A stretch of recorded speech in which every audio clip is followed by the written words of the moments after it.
নমস্কার। আজকে আমার স্বরচিত কবিতা তিলোত্তমার বিচার কবে পাব শুরু করছি।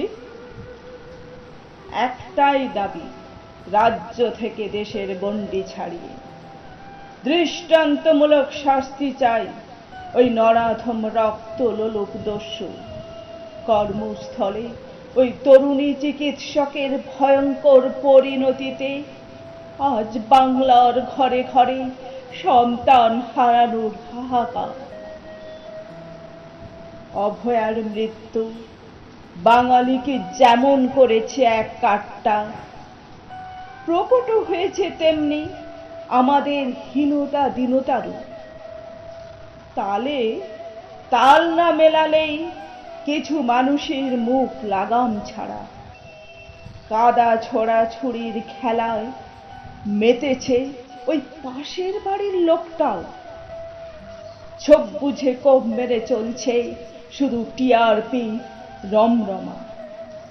হতাশাগ্রস্ত অচেনা লোকের পকেটেও 17 থেকে 17 শতকে মন্দ কি ঝপাঝপ বাড়িয়ে নিচ্ছে টিআরপি লেভেল।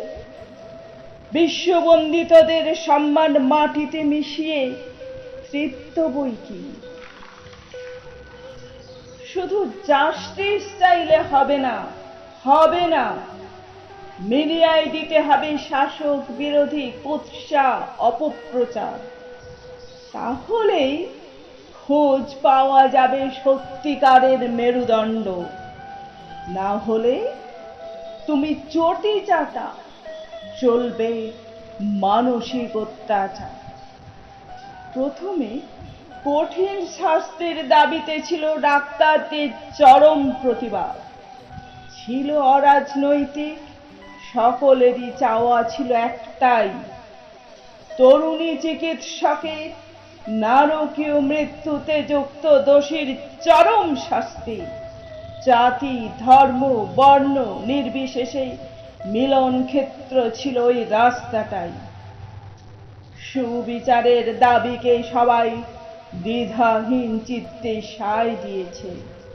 আন্তরিকতা দৃঢ়তার মিলনে মুছে গেছে দিন রাতের ফারাক।